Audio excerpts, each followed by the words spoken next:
When two-way radio was first introduced in the United States, there were only three major manufacturers offering equipment to police, fire departments and other critical agencies who needed communication and would pay any price to get it. To assist these agencies, companies chose specialised electronic outlets to install, service and maintain their products, as they were very particular as to who represented them to these agencies. As technology changed and things, as they always do, became available to the masses, Japan and Korea became major players in the two-way radio industry.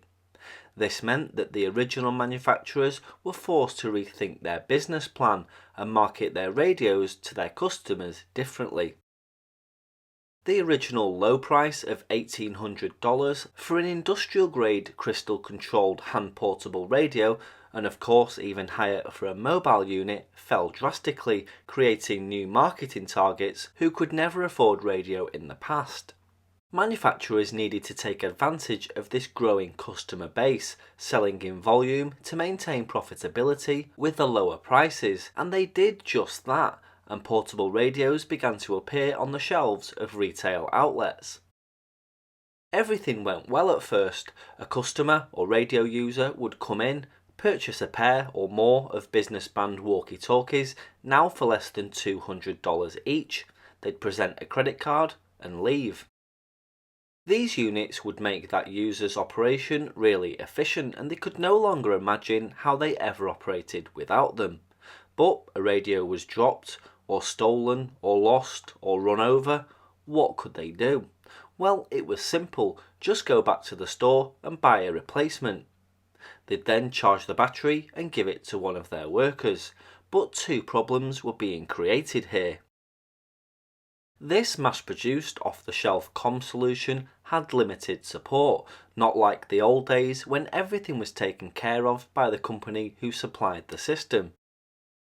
This one-time happy radio user now felt that these units were more trouble than they were worth, and would often scrap the idea after writing a letter of complaint to the manufacturer with little to no solution. As for the second problem, well, that started when they went back to the store for the replacement. No one at the store told them what frequency they were using. They just took a box off the shelf as if they were buying a TV or clock radio.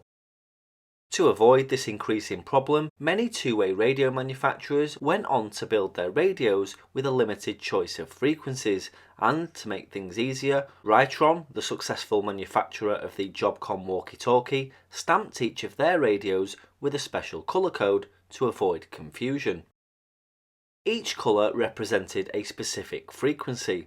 When additional radios were purchased, the customer could match the colour on the box to their existing set and know that they were compatible. Eventually, the other manufacturers followed this plan and the frequencies became known by their colour. Since these radios were purchased on a self-serve basis, no one advised, and few knew, that the purchaser had to license these radios. An FCC license form was enclosed in each box, but more often than not, it ended up being thrown away. Therefore, these innocent yet illegal users won't show up on a frequency database. And this is what made it fun for radio scanners.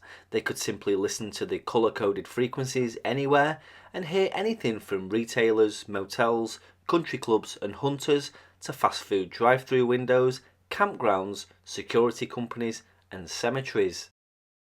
So let's look at the initial frequency allocations and, more importantly, what the FCC said they should be used for. This first set was for commercial use at a base, and it was limited to users in a for-profit commercial setting who would use these radios in the same location all the time. A building, hotel or rail yard is an ideal example, and most units in this group were purchased on the blue and green dot frequencies.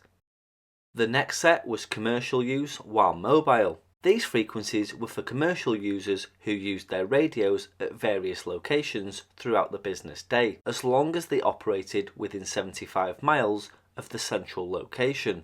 Construction companies, for example, who went from job to job, used these radios, again as per the FCC rules, and the most popular of these was the red dot frequency.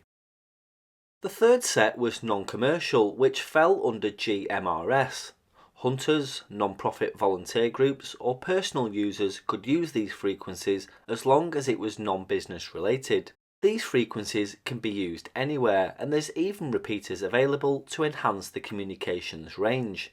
Any business-related activity in this group was strictly forbidden. Now, these are also known as GMRS, or General Mobile Radio Service. The GMRS frequencies always required a license, and it does encompass more frequencies than just these three. Initially, these frequencies were equally as popular, very congested, and had privately owned repeaters in just about every town. So we've covered the initial 12 dot and star frequencies here, but the system evolved gradually and opened up slightly to encompass the 15 frequencies it does today. So for any American viewers who didn't know this, now you do, but my viewers from the UK and elsewhere are probably wondering why I'm telling you this.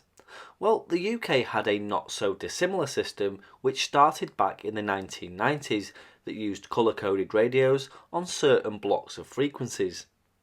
These too could be purchased off the shelf and came with a licensing form which usually ended up being thrown away. If you want to know more, then follow the link at the end of this video and in the description below, and we'll continue the story where we leave off here.